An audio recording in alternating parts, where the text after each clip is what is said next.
Hello everyone, it's me, Diego again. This time I'm coming back from, well, the long streak of Christmas gameplays. And I'm gonna play again for a shorter time. This time I'm gonna play some game that I hope it doesn't give me much problem, because it has given me quite some problems playing it recently. It crashes, and I don't even know why. But I hope it doesn't. Okay, I just hope for the best. I mean, having a problem-filled gameplay is a nightmare. I mean, a complete nightmare. Well, I think the volume is a bit too high.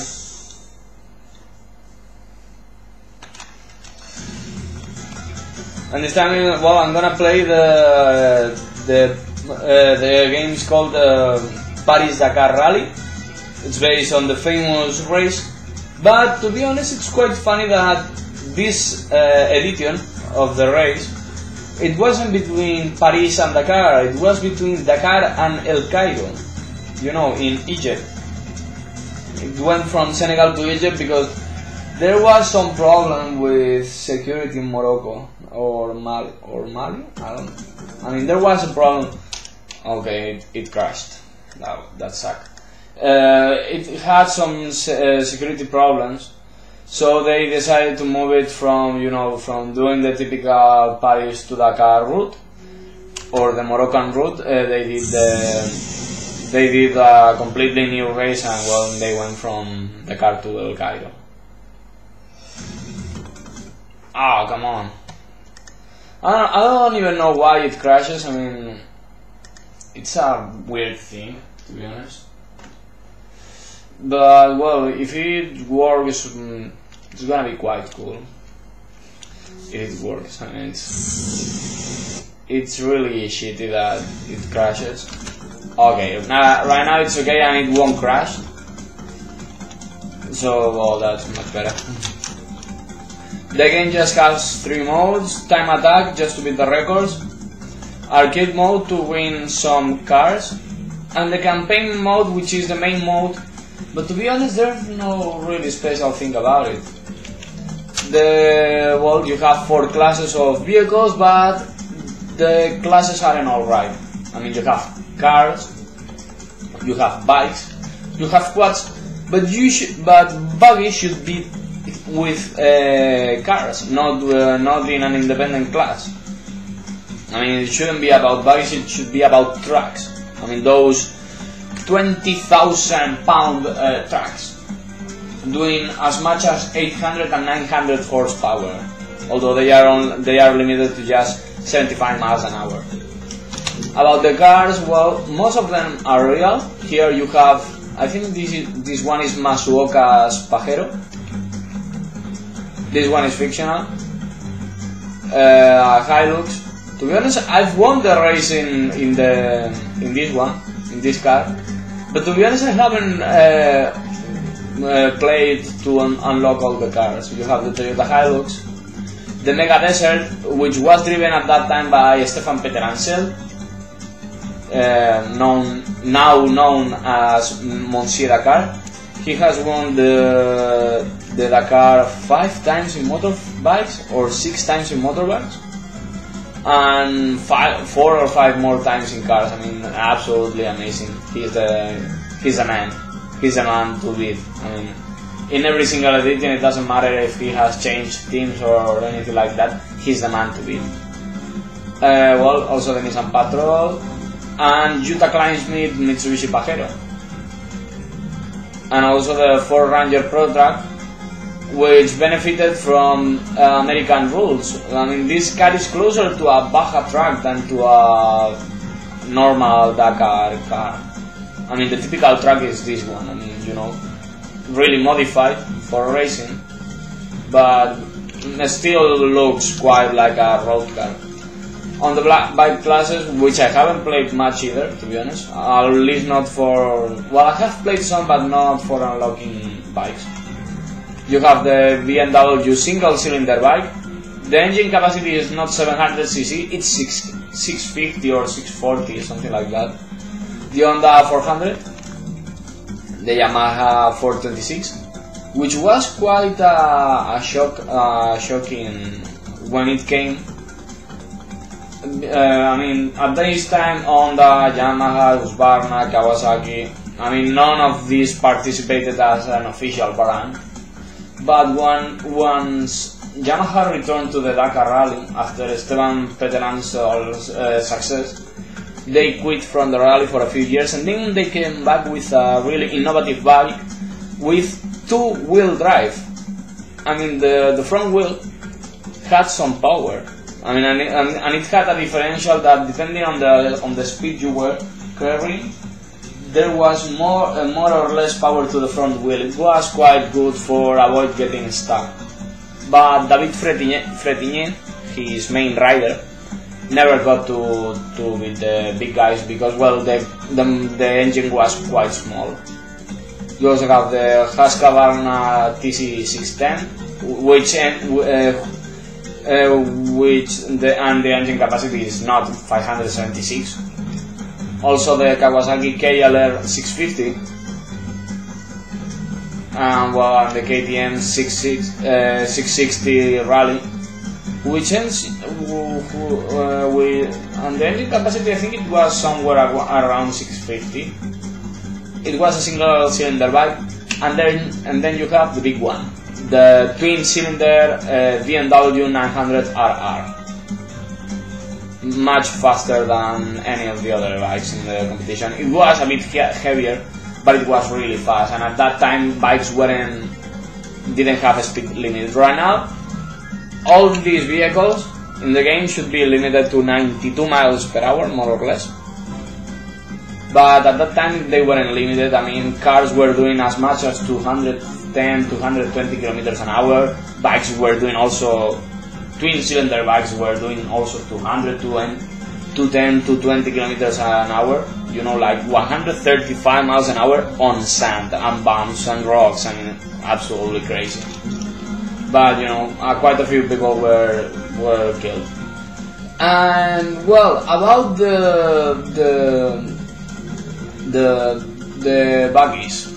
First of all, a buggy cannot be an all-wheel drive vehicle. That's the first mistake. And all these cars are fictional. I mean, there was no Dakar 4x4, nothing like this or like this. This one is quite similar to Schlecher's buggies of that time, and he won the Dakar Rally twice with that kind of buggy, but it wasn't. It's not like that, and also nothing like this one. Also, the engine capacity, each engine capacity should have a weight limit, and to be honest, they don't correspond. And it's quite stupid. Well, about this one, well, quads are essentially fictional, except these two, the Yamaha Sport Trax 400 and the Yamaha Banshee, which had this quad is quite interesting because even in the version you can buy on any dealer, it has a twin cylinder engine from a road bike. Maybe you should ask your fathers. I mean, it's not like, people of ages 20 to 25 won't know about it. But there was a bike, a really fast bike by the name of Yamaha RD350, and the engine the Yamaha Banshee uses was taken from the RD350. And you also have, a couple, three more cars, three more quads that are fictional. And I'm gonna play a bit with Pajero Evo. You also have liveries, one that is close, a replica one or close to a replica one, and then there's these stupid liveries. I don't really understand them. They are quite lame, to be honest. Nothing like a true looking car. About the stages, you have 10 of them, and they are divided into 4 sectors of between 2 and 3 minutes long. I mean, and they are based on real terrain, but you know they are completely fictional, and most of them have detours at times like this, and the detours are quite cool because, well, some might be like really fast but really dangerous, some are like quite slow but you know, safe. I don't know, it's a matter of taste and guessing, because, well, right now, for example, I'll have one here on the second sector and one the fourth sector, and I don't really know. I don't know. I don't know what can come from it. So I'm gonna play this stage. I'm gonna play this set of stages. Gameplay should be like, I don't know, 10 to 15 minutes longer than it is right now. So it should be like 20 minutes long, 25 maybe. And, well, you have different views like this. All car interiors are exactly the same. It doesn't matter if it's a car or a buggy. It's always the same. There's a stupid jump like that one at some stages or sectors. Well, and some have several. It's fucking stupid because, well, it doesn't make sense. I mean, the real rally, there's nothing like this. Okay, another one? No, it's just a crest. Also, I've checked the game files, and it's quite funny. What the fuck? I flip and I'm still first. There must be something really wrong with this game. Well, there's quite some problems in the game files, and it's quite funny that, well, the game should have been much more complex when it comes to co-driving. Okay. I don't even know how, but I got stuck and I fucking blew the car up. I don't even know how. Driving on any of the onboard games would be pretty much impossible right now. And I can feel there's a lack of power.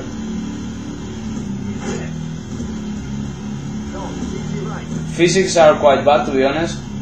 And I mean, it's just an arcade game. I mean, it doesn't get the feeling of being the Dakar Rally, because the Dakar Rally is nothing like this. The Dakar Rally is about endurance. I mean, it's about long stages, trying to keep the car, trying to, you know, to avoid damaging the car, try to just have a nice land, be good with the navigation, which this game doesn't have at all. I mean, it has some open world like stages, but to be honest, they are not really cool. So I'm gonna try to go right and then go left. Yeah, on the second. Yeah, I'm gonna race just with everything standard. I mean, setup matters when it comes to the feeling. I mean, there's a bit of change. I mean, that's quite good, to be honest. And I'm gonna do something that is repairing the car. Yeah, because it doesn't repair itself between sectors. It repairs between stages, but what the fuck? Oh, come on. But it only repairs, you know, in the arcade mode there's nothing like stages. I mean, you're playing mini races, to be honest.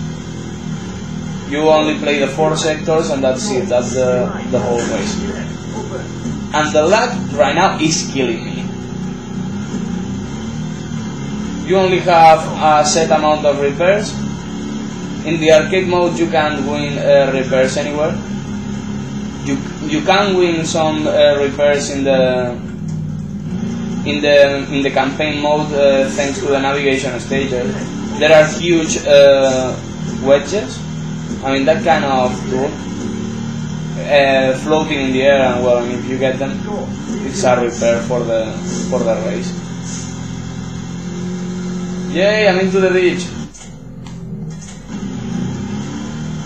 Fucking stuck. To be honest, it's not a really good game at all. I mean, you really have to be a hardcore fan. I mean, I was going to say that you have to be a hardcore fan of the Dakar Rally to like it, but not even with that. I mean, I'm a truly hardcore fan of the Dakar Rally. I've watched it since I was like 5 or 7, and I have memories in my mind with me being like 5 or 7 and just sitting in front of the TV to watch the highlights of the stage. I mean, I saw the Dakar Rally when it started from Barcelona. I was in the beach of Castelldefels when it started there. You know, that first stage on the beach. I mean, that was quite cool, you know, with all the cars. I mean, some guy got really stuck, and I mean, I think even though the stage was only like 2 or 3 minutes long, to be honest, it was really silly. I remember one guy that had some huge problems and lost like 10 minutes. He got passed by a ton of guys. I'm a truly hardcore fan of this, and I don't like this game. I used to have it on the PS2, and to be honest, my memories were much better than the game. I don't know why, but I used to remember that the stages were cool, the physics were alright. They aren't. I mean, I guess I was quite silly when I was 10 or 11. Yeah, I was like 10 or 11 at that time. Because, well, I mean, the game is not even half as good as I remember.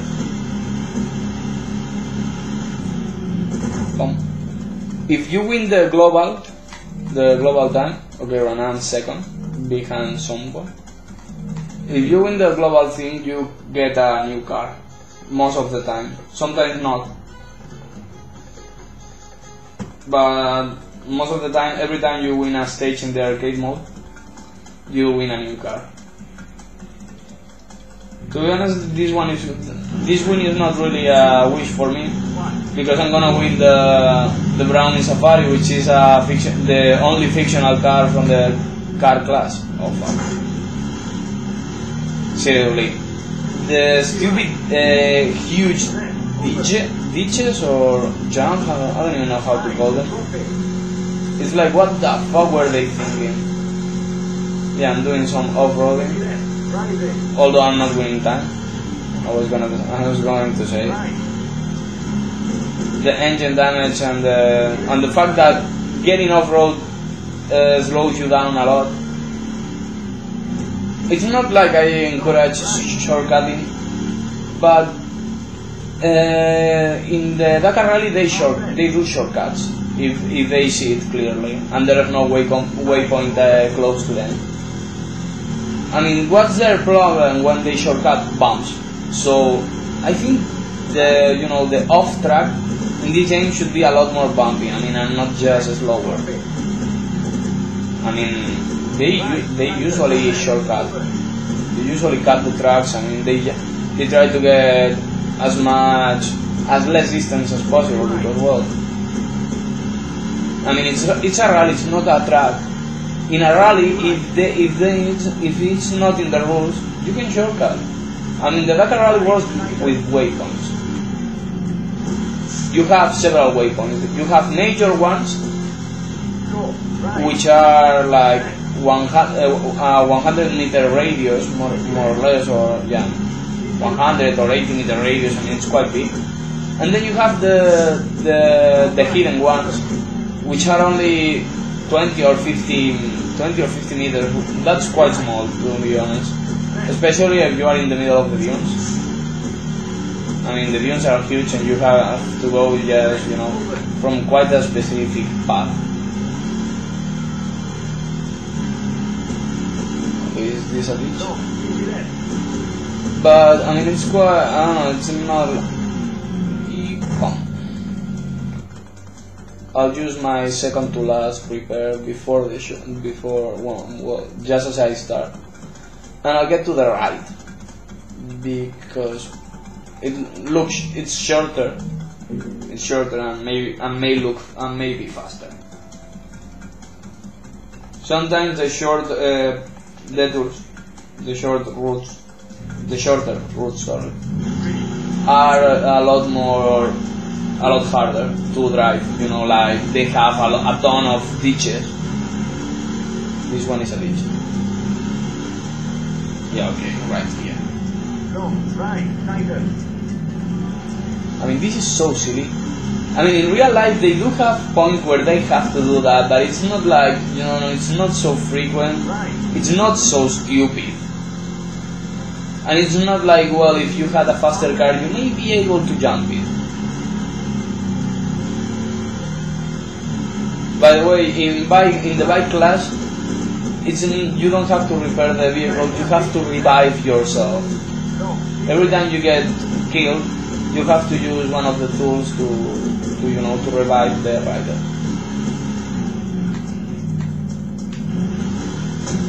What the fuck? Even I slowed down. There was some angle instead of being, rounded on the bottom.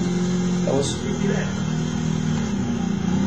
keys to win this game. Just avoid hitting objects or landing hard. If you do both things, you'll win quite easily, to be honest. I mean, it's not a hard game at all. And what's the point of unlocking? Well, collecting. Yeah, I mean, okay, right. Also, one of the things I don't like about this game is the lack of roadbook and this kind of Sega Rally-like co-driver. In real life, they do have co-drivers. I mean, well, co-drivers, navigators. I don't know. You can call them a couple of names. But you know, it's not like this. They are more concerned about the route and less about the jumps or crest or anything like that.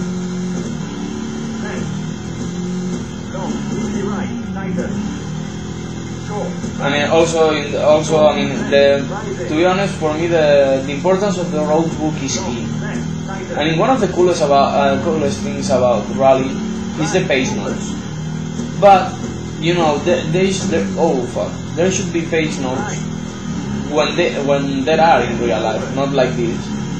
In Dakar Rally, there are no pace notes. You have the road book, and you have to just avoid the possible difficulties you may encounter, like crests, rocks, ditches, sand pits, just that kind of thing, not just turns. I mean, to be honest, Dakar Rally drivers, they are not maybe that good when it comes to driving. They are more about, driving when it comes to be fast on turns and and stuff like that. Their value is more about being intelligent, being able to race hard but not hard enough to blow up the car, that kind of thing. Especially for the car guys. In the motorbikes, there's a lot more. I mean, you have the endurance. People get tired. After 2 hours of riding, you may get tired, and the game crashed again. So that's it. I mean, not a really cool game, to be honest, but well, at least it's linked to the date. Today, the Dakar Rally started today in Lima, and well, they went down the road for like 150 miles to get to the special stage. Really short, just some introduction, just for the fans. I mean, it's like, if you like motorsports and you live in Lima or close to Lima, you can drive that 100 miles and see the full stage and watch all the bikes, quads, cars, trucks, buggies, all that. So, well, I hope you had a good time. See you next time. Well, bye bye.